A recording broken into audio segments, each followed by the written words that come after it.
basically we're going to cover kind of everything, but definitely if you want me to go into detail about something, I love doing it. Yeah, we good, Mr. Butler? Yeah. All right. So first count, how many people here have ever eaten a pawpaw? No? Pawpaw ice cream. Pawpaw ice cream sort of counts, but did you pick the pawpaw yourself? No. Doesn't count. That's cheating. That's cheating. I have 2 trees that haven't done anything yet. Oh, we'll get there too. The last thing we're going to cover is cultivation. Basically, we're going to go through like the history of pawpaws. We're going to go in how to eat pawpaws. Then we're going to handle working with pawpaws, growing pawpaws, processing them. And then at the end, Todd McCree of Great Escapes Farms has donated 2 pawpaw trees for us to plant down here on the river. One of the few trees that we're missing in this beautiful riverside forest here. So we'll add those at the end. And it's a great chance to learn how to plant a tree and keep it healthy. So I love being able to do that. Thank you, Todd. Thanks, Todd. I'm waving at the camera. He's not here. He probably won't watch it either, but it's fine. This isn't coming out until later, but it's fine. Well, Shout out to Todd. text him. There's also the Pawpaw Festival going on tomorrow in Pawpaw.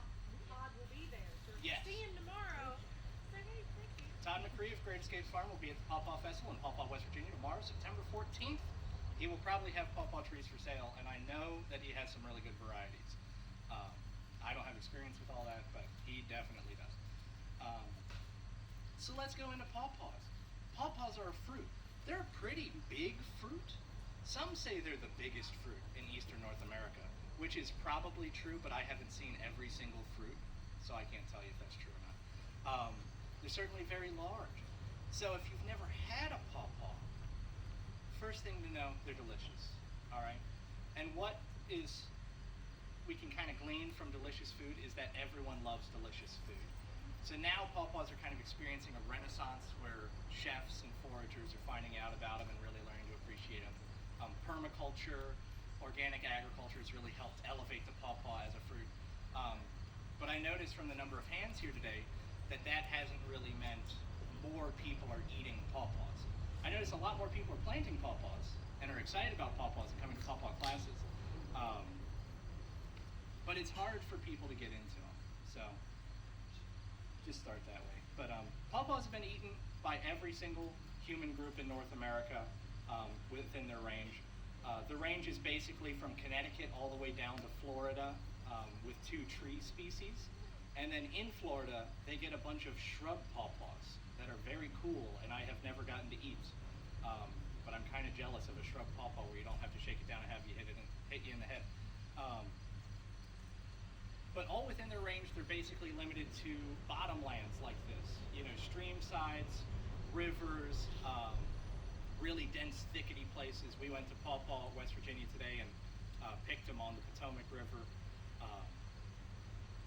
Does anyone have any ideas of why pawpaws are so elusive and so hard to find? Because I notice you guys aren't picking a lot of them. So they're not everywhere. They're not in the Arby's parking lot, that's for sure. Any guesses? I was going to say, my understanding is that they don't last very They don't. They long. definitely They're not don't. like apples. Yeah. Basically, even if you grow them, like these were picked today. Look at how this guy's looking. I mean, this was picked from a tree, put in my basket, and driven over here. They just don't last like other fruits. They're very, very soft fruit. But specifically, they occupy very niche habitats nowadays because these big green fruits, what would possibly disperse these seeds? You know, they're giant. I mean, Giant fly.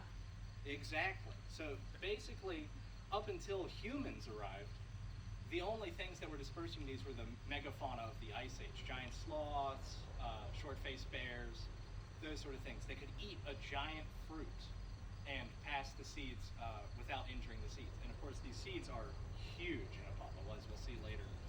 Here's one that's in my pocket for some reason. But that's also why pawpaws are so luscious and so aromatic and so delicious, is that's an adaptation to gaining the notice of mammals. Bird dispersed fruits like black cherries or hot peppers are traditionally very small and red and brightly colored, but they don't smell like anything. They're really just a visual cue that something is ripe. Something changes from green to red, and a bird can see it and go and get it.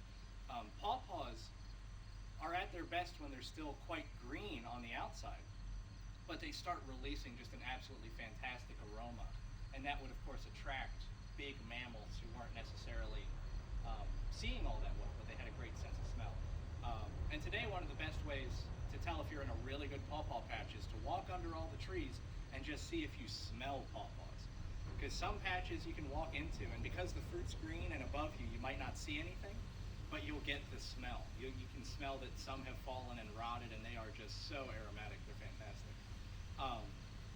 But so they're really limited to these riverine ecosystems, these like small little areas along the waterways. Even today in the town of Paw Paw, West Virginia, they were not a super common tree. There were plenty of them, but they're in little shady thickets. They're really just hanging out with themselves. And a lot of that is because they have lost their dispersing agent. Those ground sloths are gone, the Native Americans are gone, and now they have a really hard time spreading themselves because of these giant seeds needing to be so far underground, because if this dries out, you don't get a pawpaw tree out of it. So in those riverine ecosystems where sediment can flood over the pawpaws at just the right time and bury them, that's really the only way you get natural dispersal of these trees. So in some ways they're becoming more rare with the loss of the Native American population and the loss of those big old mammals. That's a good basic history. I can really go into it forever because I think that plant migration is really cool. Like these used to be in Mexico, and then the Ice Age sort of left a little bit, and people moved them up here really. All along Native American trade routes are still the best pawpaw growth, partially because those follow the rivers, but also because someone planted pawpaws there in the past. Any questions on pawpaw history before we move on to how to eat a pawpaw? And you get to eat a pawpaw, because that's the exciting part. Is I the know. name from the Native American tribe? I thought there was a tribe called Pawpaw. The name pawpaw is kind of white people being confused. We do that. As I tend to be, you know. I get it. Pawpaw really came from Spanish explorers who said, hey, that's kind of like a papaya. I'm going to pronounce it wrong. And we ended up with pawpaw. The scientific name is Asamina. And Asamina is a Native American word for the fruit, not pawpaw. And so anywhere that it's pawpaw, it's white people doing it. Yeah. Which makes sense. Also a wonderful neurotoxin contained in the tree and the fruit called asaminacin, which makes it even more fun to say asamina, asaminacin. But yeah, really relished by Native Americans. I know sometimes I've eaten way too many of these, and they're really good for you, so it's hard to not, but sometimes it's too You much. just said a neurotoxin is in these? Oh, we'll get there. Okay. We'll get there. All right. So the next part, we are going to eat a pawpaw. And the reason I've put them out with napkins and knives is because I like to eat my pawpaws with a knife. And I'll tell you why when you come up and get your pawpaw. Now, I have set these out basically to the number of butter knives I had available. If you have your own pocket knife, I will just give you a pawpaw and a napkin. I have tons of pawpaws. And I hope today to leave with 0 pawpaws. So please take some. But yeah, if you guys want to come up and orderly get a pawpaw, let me know if you have a pocket knife and you just want to Do you have your knife on you? napkin Yeah, and a you have pawpaw. your knife on. There's also a wonderful method using your teeth, but it's not very pleasant. You can have a napkin and a pawpaw. Thank you. You're very welcome. Here you are.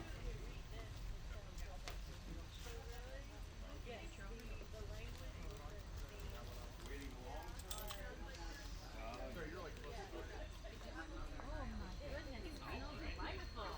You want another napkin? Not a problem.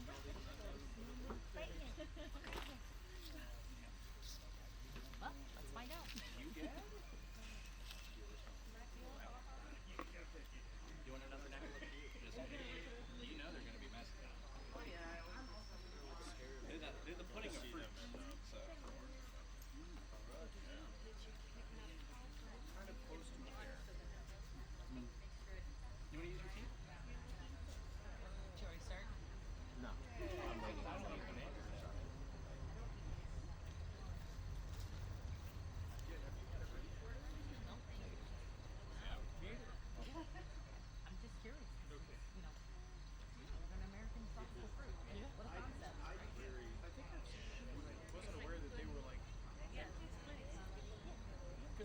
sure I I've mean, walked. we- Yeah, I'm sure. No, I've no. walked I've used past to. it. I used to go camping. I used to go camping out here with my That's, family. that is definitely So I had never, like, you know. all right. So, as we start, there's a really important thing. We're getting to the neurotoxin part. All right. Asaminacin, a very prevalent compound in the Asamina triloba tree, the pawpaw tree. Neurotoxin, insect repellent, good at killing fish, that sort of stuff. Very potent. Definitely don't eat the leaves of pawpaw or the bark or the roots or anything other than the flesh. And the reason I've given you a knife, a lot of people will just kind of peel the skin off because it does peel kind of cleanly in big chunks. But if you peel it, underneath the skin is a green layer, and I find that green layer to be disgusting. It has, that's where the asaminacin is in the fruit, basically leaching out of the skin. So I just kind of peel it like you peel an apple. There's nothing crazy about how much to peel it or anything.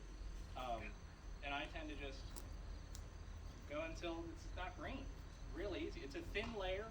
You can also kind of like peel it with your hand and then scrape it off with a knife. But it doesn't matter. And then I tend to get it to a point about like this, where half the flesh is exposed, and then I just go primal. I just go in there and just kind of suck out some pulp. It leaves the skin on the other side. Same thing, don't eat the seed, don't swallow the seed. First off, it's giant. That's a joke. But the seed contains the same compound. I like to suck the pulp off of the seed if I can. Sometimes I just spit it out. I don't really care. And yeah, and then toss them. Or put them in your pocket and plant them that afternoon. Also very good. Oh, that is delightful. And these are pretty good. Most of these were picked this morning in pawpaw. Some of them are from yesterday. And they're really good too. But these are, we're pretty picky about our pawpaws.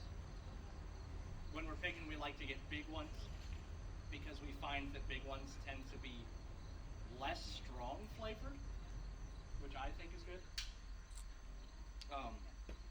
And when we're picking pawpaws, the other thing is the trees are very, very different. Each tree will have different fruit. It's kind of like apples, where each apple seed will create a totally different apple tree.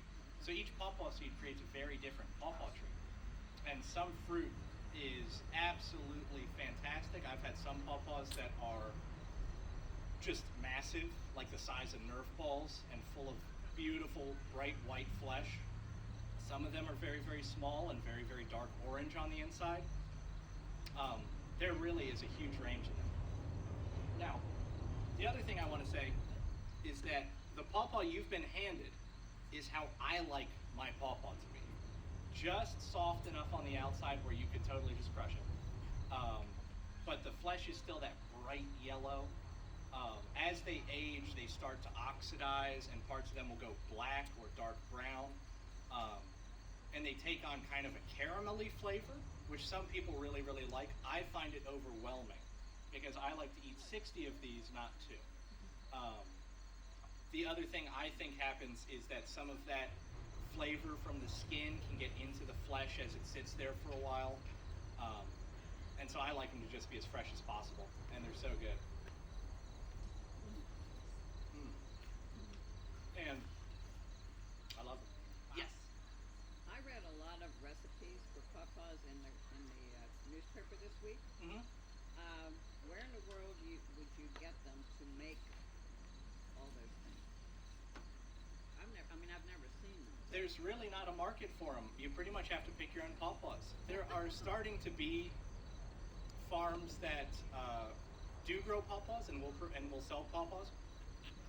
There's one in Frederick, Maryland that I will not name because I don't like how the guy runs it. But he grows a lot of pawpaws. But the reason I don't like it is this is free.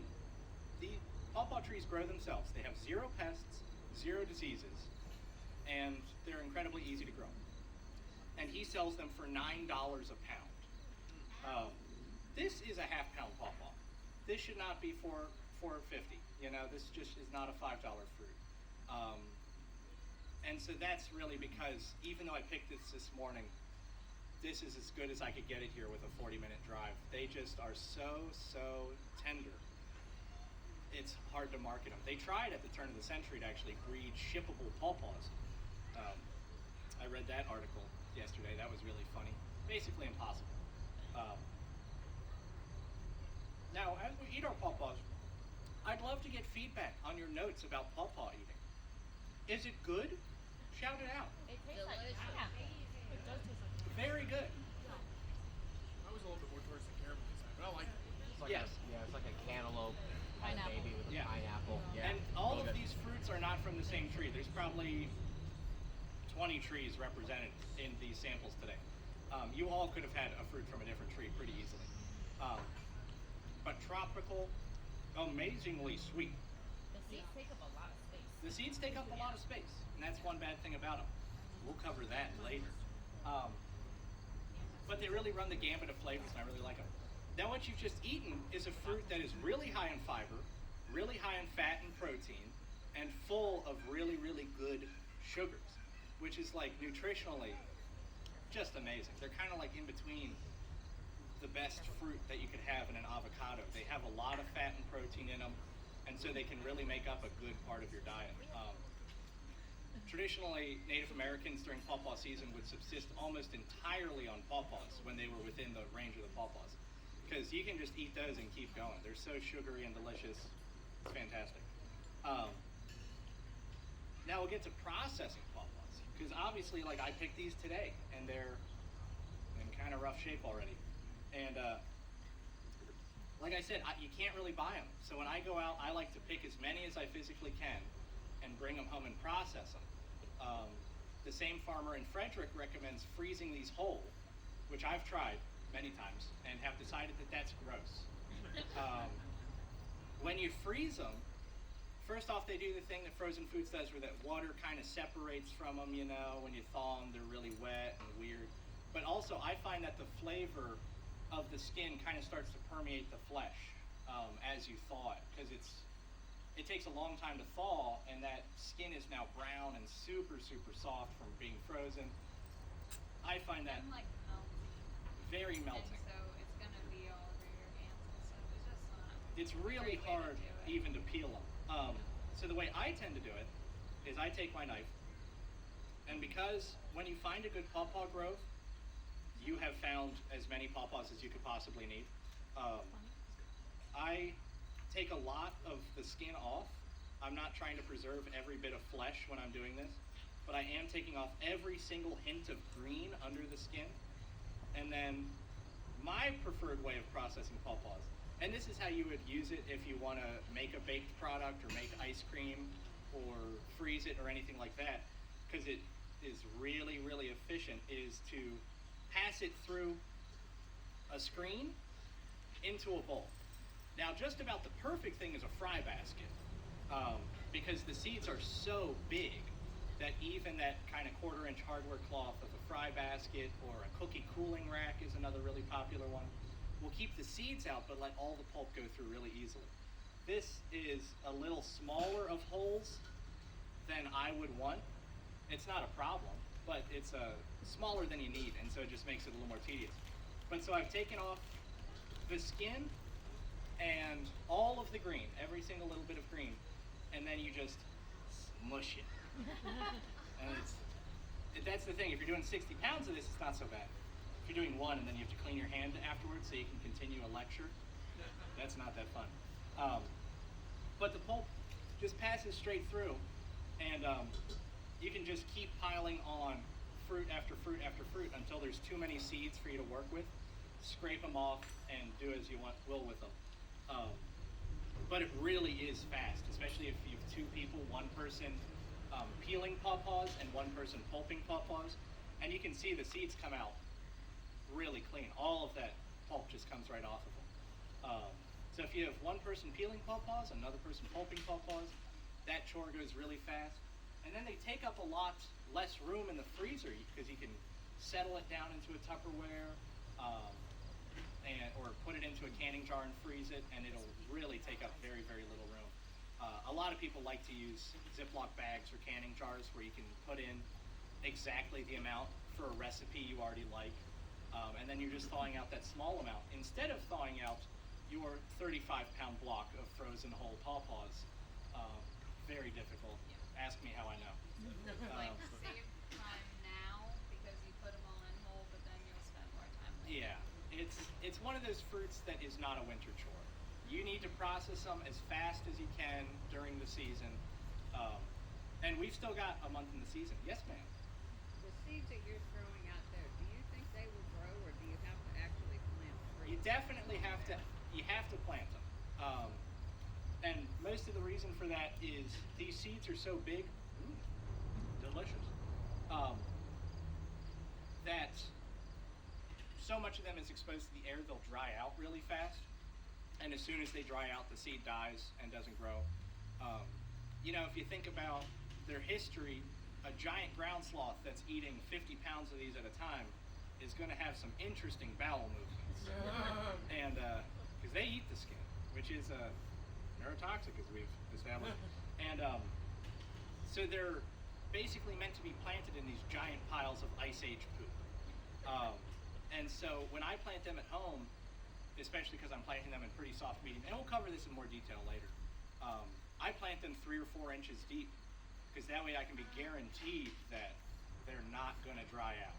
You don't have to plant them that deep if you've got a nice wet spot, or it's a spot in your garden where you're going to water all the time.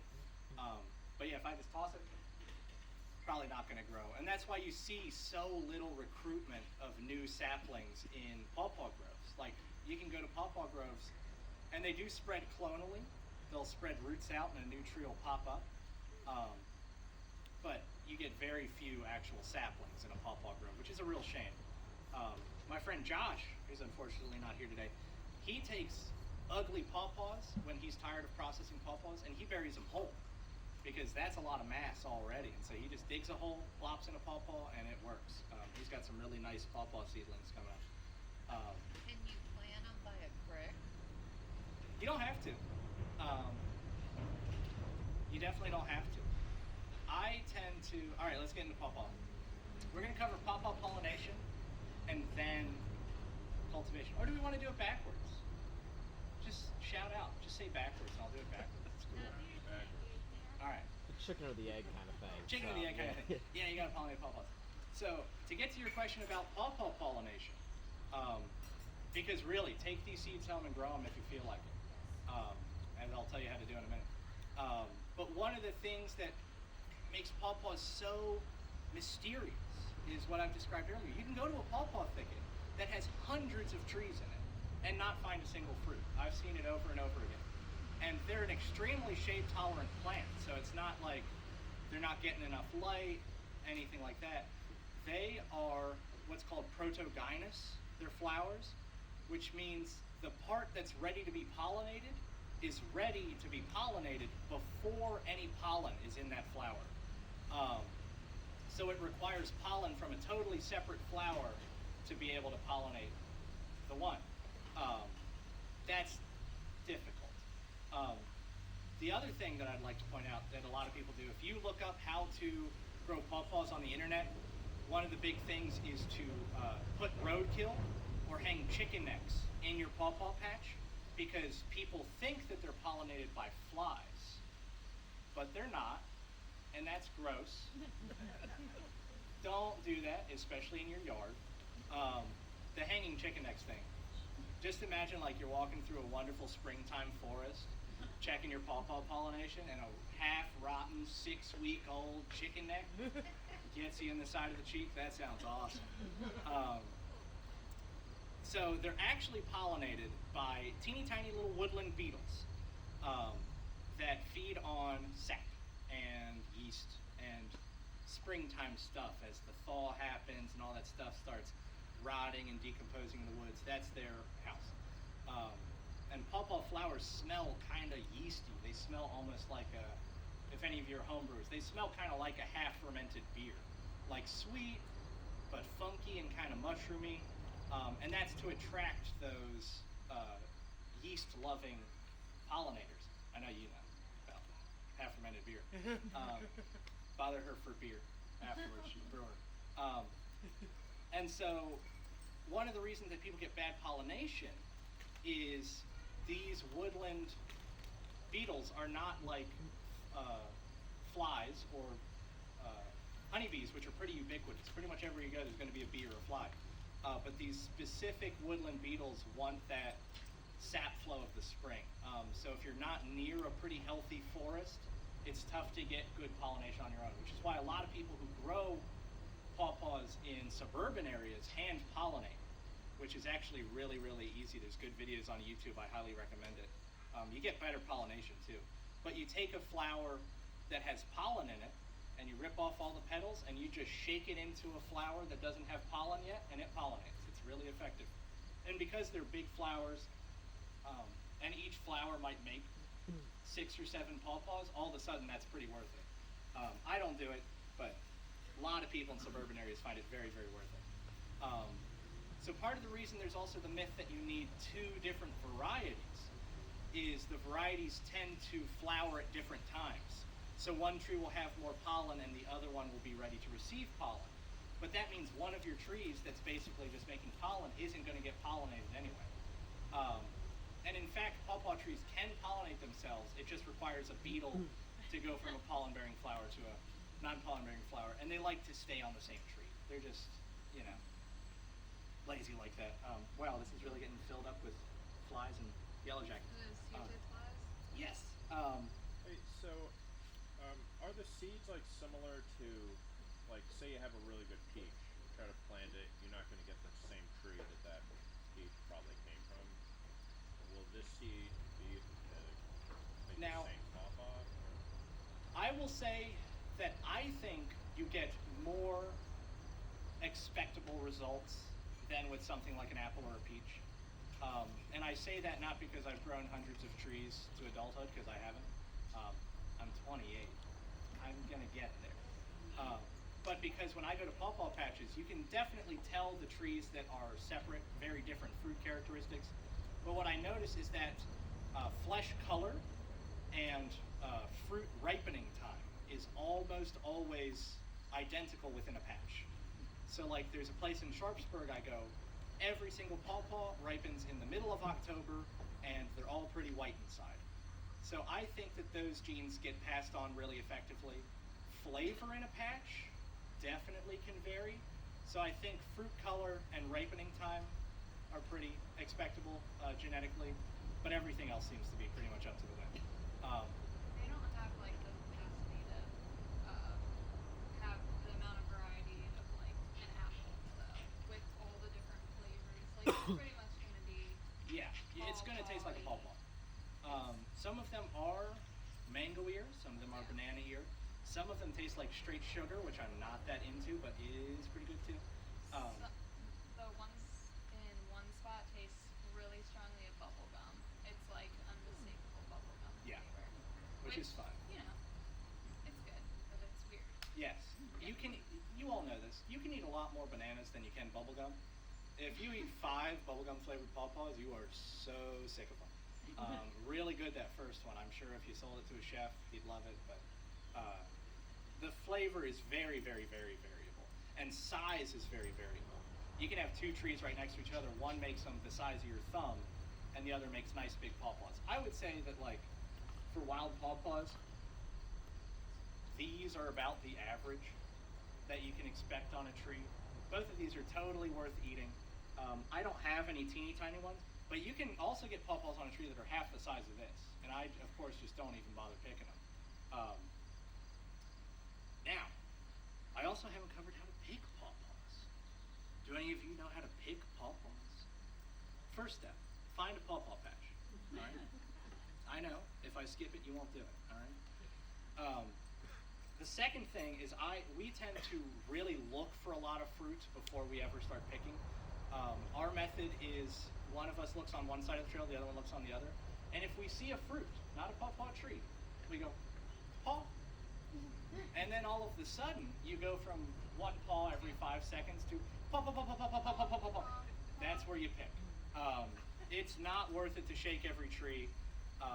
Like I said, a lot of trees don't have a single fruit on them. If you're not seeing fruit or smelling fruit, move on.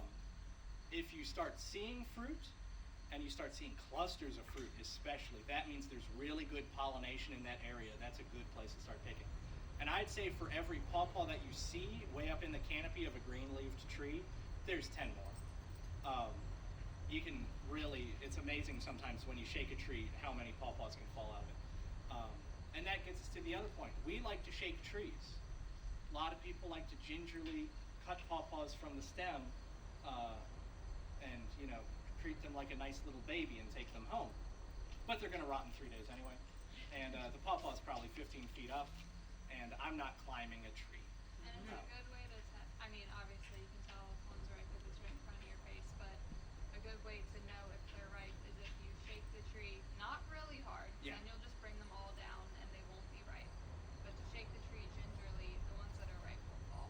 Yeah, I tend to give like 1 or 2 really good, just shake it really sharp, Gingerly. really fast. Very demure. But I'm not sitting there shaking it for 10 minutes because you'll start to get unripe pawpaws falling. And then you feel bad. And if you are picking pawpaws and you find one that is rock hard and bright green, don't even bother bringing it home. They're not going to ripen. They need to start to have. They're mating. They The are. aphid flies are mating. That's wonderful. Good reason to peel your paws, folks. Right now it's PG-13. Awesome. They need to start to be able to have a little bit of give. And just a little bit. So long as you can kind of press your thumb in, even if it's a bright green fruit, if you can press your thumb in really easily and leave an indentation, that pawpaw's ready. It will ripen on the counter. And really, that's the stage I like them in, is just barely ripe. I think that's the best. And because unlike, have you guys ever eaten persimmons? If you eat an unripe persimmon, it's the worst thing ever. Yeah. But they, you know, but a slightly underripe pawpaw where it's still a little bit solid on the inside tastes really good. You're not missing out. It's not going to like ruin anything. It's just that if they aren't ripe at all and you try to ripen them, you don't get any sugar. It tastes like paper. Really, really boring. Now, once you have pollinated your pawpaws or convinced some beetles to do so, which really is the best way, and you've picked your pawpaws, and you've processed your pawpaws, now you're ready to plant your pawpaws. Because this is the way to get seed. You can buy seed of pawpaws on the internet, but a lot of people don't treat it very well. And like we said, every single seed you plant is going to get you a new tree. So if you want a specific cultivar, go to Todd McCree at Great Escapes Farms and Nursery and buy one. I recommend growing your own pawpaw trees, mostly because 95% of pawpaws taste fantastic, and probably 80% of pawpaws are really big. I don't find it worth it to get the perfect cultivar and plant it and hope it survives and take care of it. I go by the numbers game. If each pawpaw has 7 or 8 seeds in it, all of a sudden I've got 80 trees. And I got them for nothing, so that's really affordable. So, I've said it multiple times, but I'm going to reiterate. The secret with these seeds, where the pulp is delicious, is to never ever let them dry out. I tend to take them right from this stage and put them in a Ziploc bag. You don't even have to put them in the fridge or do anything with them. If they go moldy, they don't seem to care very much. But that keeps them from drying out at all. That will guarantee that it's really humid in there and they're going to be really viable. And then I like to plant them in the fall. You can also put them in the fridge over the winter as it starts to get cold and plant them in the spring. But I find planting them in the fall gets you better germination rates, gets you better survival, and you don't have to have a thing in your fridge all winter. So it's really win-win-win. Like I said, these seeds are huge, so they need to be really deep. Kind of the same rule as when you're planting, you know, squash or zucchini, where you might want that 2 inches down. I'd go 3 or 4 inches down in really, really light soil. What I tend to do is I have these big pots made of fabric, and they're about this big around and about yay deep. And I'll fill the bottom half or 2/3 with rotten wood chips or rotten hay or anything else bulky and cheap. And then the top third or half I put in really good quality potting soil.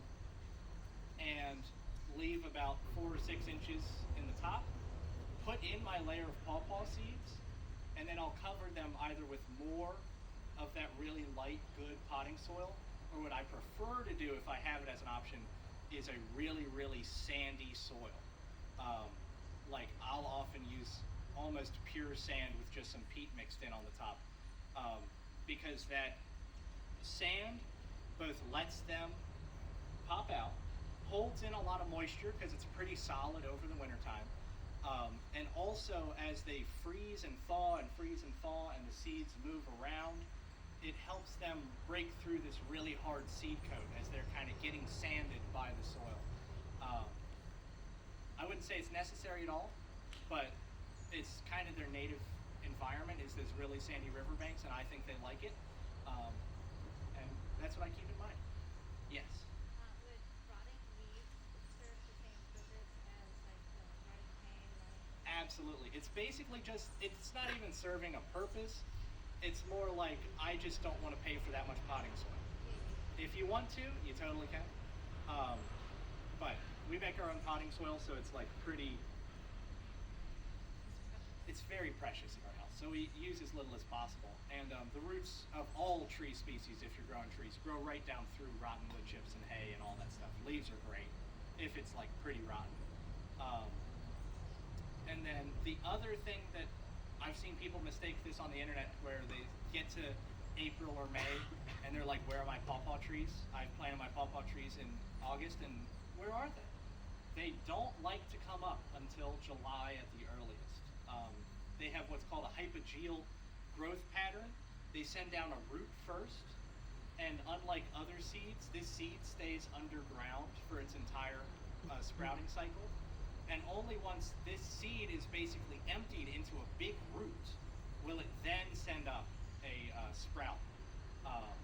I have a big pot now where all of the ones along the outside of the pot, because they got warmer earlier in the spring, have sent up shoots and are looking really good. And all the ones in the middle have wonderful root systems and not a single sprout. And they won't until next year. You have to be really patient with these things because these wild plants aren't going to spend their energy if they don't think it's worth it. So they're waiting for the right conditions, get a really good root system established before they come up. Yes, ma'am? How often do you have to water them? I mean, do you have to make sure you go out to your garden and just water it every so often, or Yeah. in the weed bag, or whatever you want to call it? Yeah, exactly. Like we live in Elkins, and it rains all the time, so I hardly water them at all. Especially over the winter, you don't really have to worry about them if you've started with damp soil. But in then, a drought like we've had, yes. Yeah, we live Yeah. in Romney, and it's been terrible. yeah, when we were in Augusta, it's during the summer you just have to water. The other thing you can do, and a lot of people have great success with this, is just planting them in the ground. My friend Josh lives in Augusta, and he just plants whole fruit in the ground down by his river. And that ground is such a massive thing; it's going to stay damper than he could ever keep a pot up at the greenhouse. Growing them straight in your garden is a really good thing to do. Like if you're planting a fall lettuce patch in your garden, go ahead and just bury the seeds in there. And so long as you don't dig them up, they'll sprout the next year. I mean, they're just sitting there underground waiting. And you're going to be watering there anyway if you're growing, lettuce or radishes or tomatoes on top of it. So that's a really good way of keeping them happy. And like I said, that neurotoxin is an insect repellent. So a lot of people have started planting them in their gardens because you can either crush them up and spread them around, or just having the trees around, people say, keeps certain insect pests away. I don't know if it's true, because I've been to a lot of pawpaw patches that are awful full of bugs. So What about deer? deer don't eat pawpaws. Deer don't really eat pawpaws unless They eat the leaves? they shouldn't. Okay. I'll put it that way. Deer will eat whatever they accidentally put in their mouth to a large extent. I would certainly protect your young pawpaw trees. But Found out the hard way. You had to put a screen around it. yeah, but in a lot of places, pawpaws are actually, like we talked to a couple who lives on the Potomac outside of Williamsport yesterday, where they're seeing pawpaws become more and more prevalent as there are more and more deer. because the deer will preferentially eat the sycamore saplings and the maple saplings because they're not neurotoxic. And so they have tons and tons of baby pawpaws. It's really amazing down there. So once they're established, deer really don't want to eat them. It's just if it's a really hard season and you're watering your pawpaws and they look really good and healthy, that's what the deer are going to go for because they're going for whatever is the luscious at that moment. Definitely not a great thing for them to eat. Ruminants cannot digest the neurotoxin. I looked it up. Don't feed it to your cows. Just in case. Bad things happen. Mostly cow diarrhea, which is really bad on us. So, anyway, yeah. So now, before we go plant these trees, because that's really the last thing we're going to do, I just want to throw out time. Give me pawpaw questions. Ask for my secret spots, and I'll tell you, but maybe I'll tell you wrong. Ask for cooking recommendations. I don't really like to cook pawpaws, but I have cooked a lot of pawpaws, and I think it's pretty good. She hates it, so I don't cook very much anymore. But any questions? Go ahead. Full sun, partial sun. Good question. This is a really interesting thing that I argue with people about. Full sun or partial sun? Thank you. Can't hear that. Well, get closer, Steve. Pawpaws tend to grow naturally in partial shade, but they can absolutely handle full sun. Even my little tiny baby saplings, you'll often read on the internet that little baby saplings can handle full sun. They totally can if you're watering them enough. Trees grow faster, get bigger, and have a better shape in full sun. But there is a downside to that I found, which is pawpaws taste worse in full sun. I find that if they're right on the edge of the shade, where they're only getting part of the day, they have more access to water. Those big leaves aren't drying out as much in a July drought, and so the fruit get bigger and sweeter and less bitter tasting. The most prolific pawpaws I've ever seen in my life are growing in the middle of an extremely dry field where every single year each tree probably has 200 pounds of fruit. It's absolutely crazy. But those fruits taste like poison. And those are... And they poisoned me. They did poison her. I Those got really sick off of them. They're grafted variety pawpaws. So you know that these are supposed to be delicious, but they don't get watered, and they're up on a hill in completely full sun, and they are the most bitter tasting, most unpleasant pawpaws I've ever had in my life. And that's why I say, I don't think you need to go out and find a really good variety to grow. I think you just need to grow pawpaws really well. So planting in full sun is totally fine if you're going to irrigate it, or if it has good access to the water table or something like that. Otherwise, I avoid it because it's unnecessary, and when you can plant a bunch of trees together, it's prettier. So, yes? How long from, say, seed to fruiting? How long does it take? The official number, because I've looked it up. You can find all this stuff from the Forest Service. They keep track of all this weird information. 7 years is the average. 7 years of a sexual cycle is what they call it. From seed to the next seed is 7 years. That is going to be a really small pawpaw tree, and it's probably going to make 3 fruit. But they grow really, really fast after they're just a couple years old. If you're watering them and fertilizing them, they can grow 2 or 3 feet a year. Do you have to prune them or anything to kind of keep them? Also famous, that farm in Frederick that I will not name, I promise. They prune their pawpaws, and they have all this literature on how to prune pawpaws correctly. That's silly and an enormous waste of time. Pawpaws, if you plant a pawpaw in a field and treat it well, it grows into a perfect pyramid.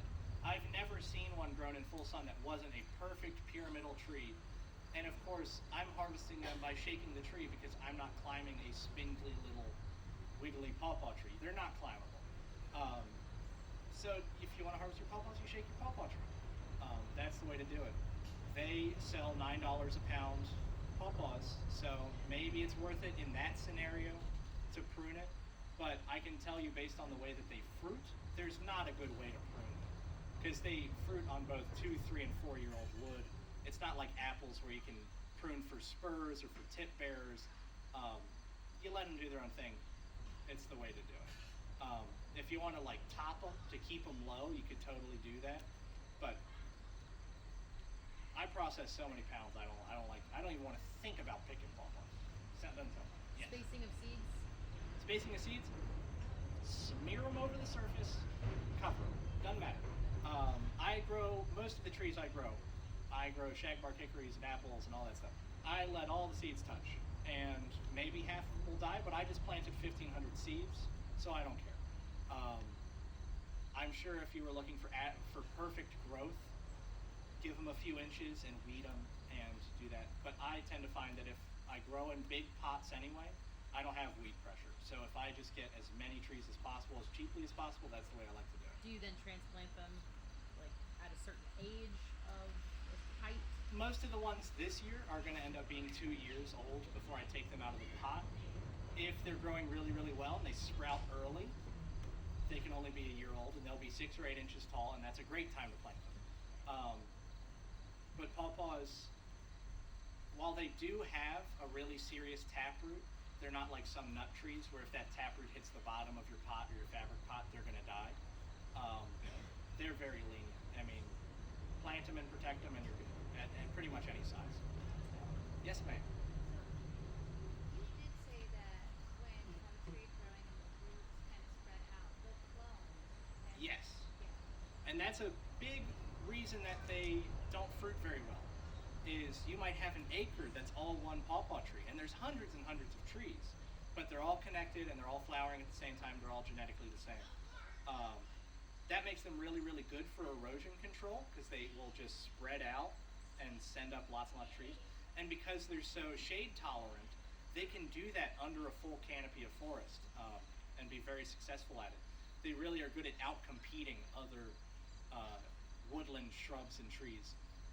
But they're also really, really good for growing spring ephemerals under, like spring beauties or Virginia bluebells or any of those, because they leaf out later than a lot of trees. So even though they cast a really dense summer shade and compete with weeds very well, those early spring wildflowers do very, very well under pawpaw growth. Any questions about baking with pawpaws? No? You said that when they're cloning that possibly the fruit won't be as good. Is that right? What you said? No, it's just that the fruit set won't be as good. They won't get as pollinate as well. So you'll get few to no fruit. Yeah, some clones, of course, are fantastic.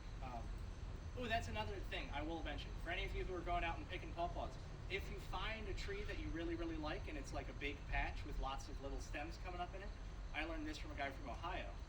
If you just dig up one of those root clones, which pretty much all of them are going to be root clones, it will die, guaranteed.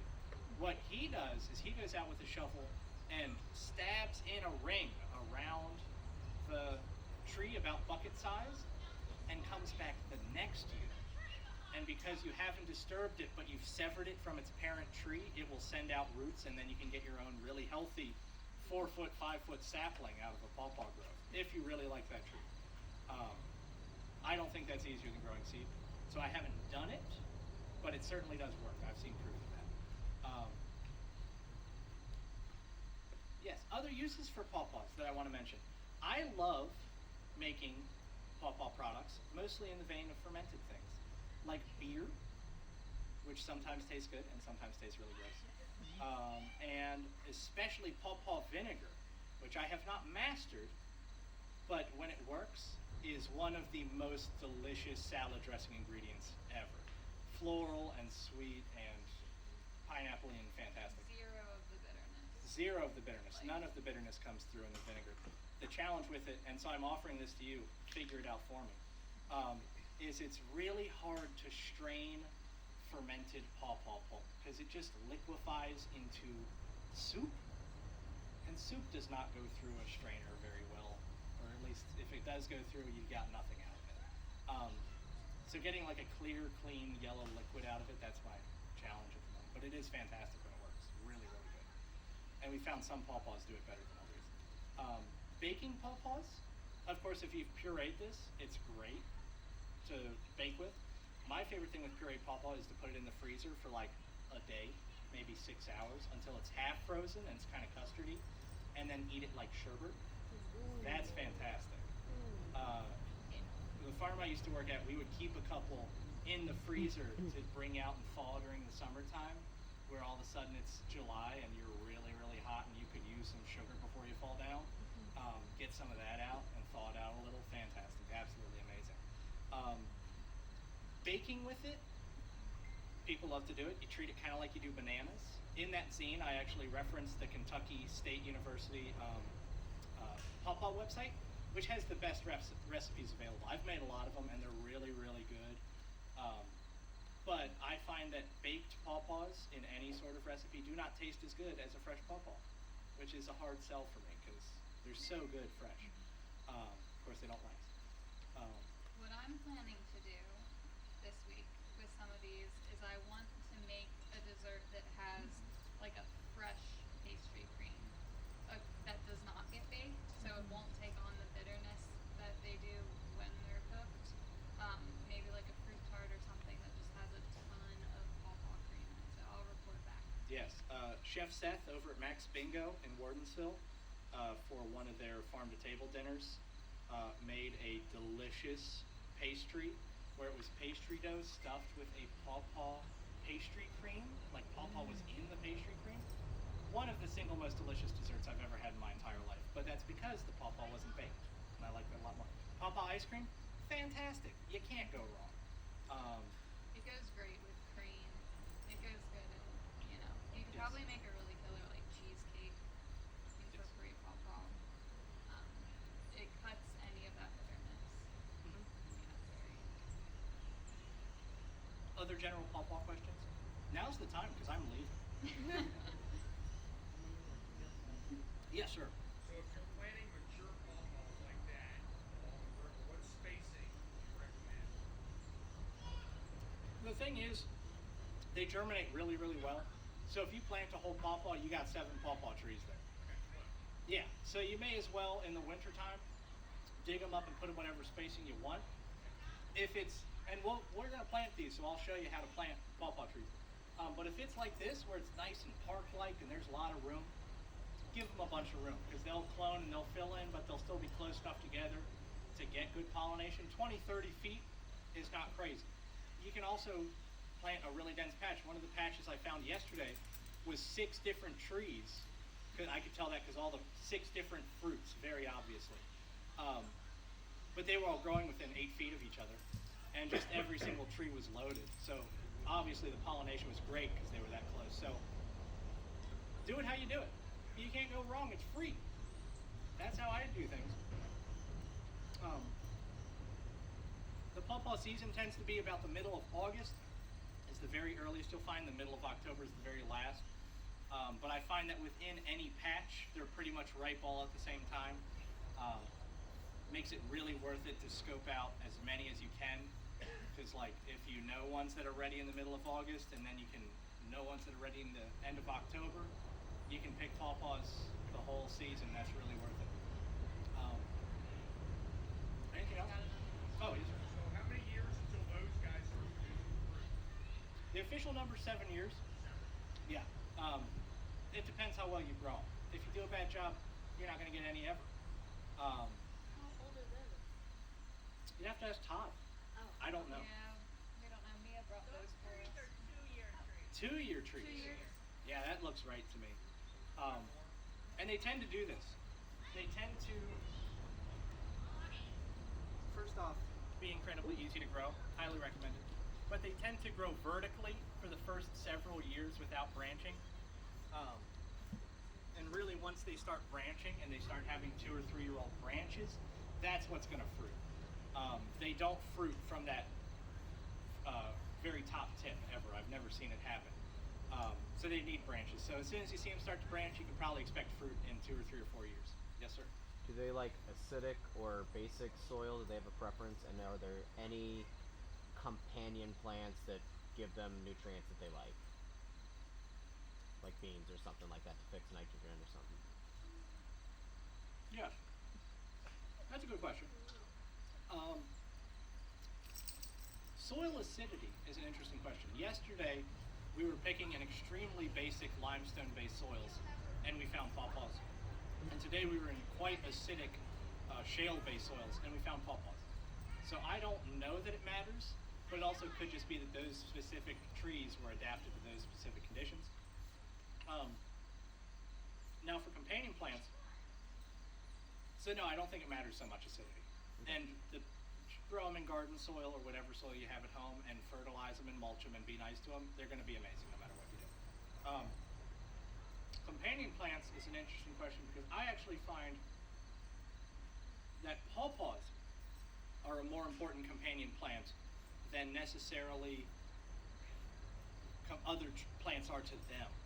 Because pawpaws, like I said, leaf out so late in the spring that those early spring ephemerals do really, really well under them. Go to the C&O Canal in about April to see that. So any of the spring ephemerals, any of our native wildflowers, any of our woodland medicinals do really well under pawpaws. The other thing that I love about pawpaws is they're one of the only trees that will happily, and I mean be stoked about it, growing under black walnuts. Most trees are killed by black walnuts because they release a substance called juglone. A lot of our native trees are not, but they don't necessarily love it. Pawpaws love it. That added sunlight, because black walnuts do not cast much shade, they really appreciate, but they're still not in the sun. And because the juglone helps kill other weedy plants, they just do fantastic under black walnuts. I mean, it's really great. But my favorite thing with pawpaws is to go and see the different environments that they're growing in naturally and seeing what's growing under them and trying to emulate that. Because a lot of the plants that grow under them, like wild ginger, Virginia waterleaf, sochan and wood nettles and garlic mustard and all that stuff are also really useful foods. So pawpaws are just a bro. Let's be real. They're a bro. I really love them. Did you say you go up along the Potomac to find them? That's kind of the best place around here. There are secret patches in this county that I will not tell you where they are, because I've never been to them. I wouldn't expect that. But no, go hike the CNO or bike the CNO. There's way more pawpaws than anyone's ever going to eat, and none of the, pardon my French, rich people who live along the CNO eat more than 2 a year. So go take them. They are really nice people though. A lot of people talk to you about pawpaws if you're picking pawpaws, which I think is fun. And now you know about pawpaws. So, but yeah, go to the CNO. It's the best place to pick them. The National Park Service doesn't really seem to care about people picking them, even though it's technically illegal. And yeah, this county, Hardy County and Hampshire County, do not have great pawpaw populations, and what they do are very concentrated in specific areas because of our summer drought. And then up where we are in Elkins and Randolph County, it's too cold in most valleys for pawpaws to do super, super well. That's of course changing with climate change. But really the thing is that there are not many pawpaw patches around because people have been planting them for the last couple hundred years. And people forget that almost every single pawpaw patch that is extant today was planted by someone, even if now it's those trees' grandkids that are growing. Somebody planted those, because I doubt it was the woolly mammoth 10,000 years ago. I don't think they're that long-lived. Yeah. Do you have anything else to add? We are the big mammals that need to plant them. Yeah, we're the big mammals. It's us. Yeah, so get So, to it. yeah. Do it. Yes, sir. Will I guess once it's established, will the roots like chase water? Like, let's say it's dry, is it going to my septic system? I haven't seen that. Okay. From what I've seen, and I'm basing this mostly on the way that they grow, they are very, very egalitarian. Like even the ones that I've seen growing in that really sunny field, they spread very evenly. It would send up runners very, very evenly. So I don't think so. They're not like willows. They don't need as much water as like a willow or something like that. But that being said, they will spread and the roots go really, really far. So you might not want to plant it right up against your septic field. Or you do because they're going to love it. You won't. But. And you had a question? Yeah, you said they start fruiting at 7 years. How long do they fruit? And like what? Like I guess they're how long do you expect the tree to live Yeah. and fruit? And I would clarify, the government says that. Correct. I don't know if you can trust them. And they always lie. Yeah. Yeah. I think that sounds like a correct number, 7 years. But once they start fruiting, they grow very, very slowly. And even if you get 3 feet of vertical growth, the thickness of that growth is really, really small. The biggest pawpaw tree I've ever seen was about yay big. And that tree is probably well over 150. When I have seen them cut, their growth rings are very, very small. And what tends to happen is they will grow up to be a big tree, get knocked down by another tree, and then 6 more will come up from around them. So I think the patches can be nearly infinite. I think they can be extremely long-lived, and I've seen evidence of that. Some patches of trees are completely bordered by dense vegetation or rocks or water where they just can't go any further, and every tree is huge. I don't think there's really a limit to how long a patch can last. Individual trees are not super storm tolerant. And if another tree falls on them, they just break every single time. But they grow back. Really well. Other thing I will add for people planting them in yards, because they do like to sucker and grow, just mow around them. If you don't want more pawpaw trees of that specific variety, and you just want one really nice shaped tree, just mow. And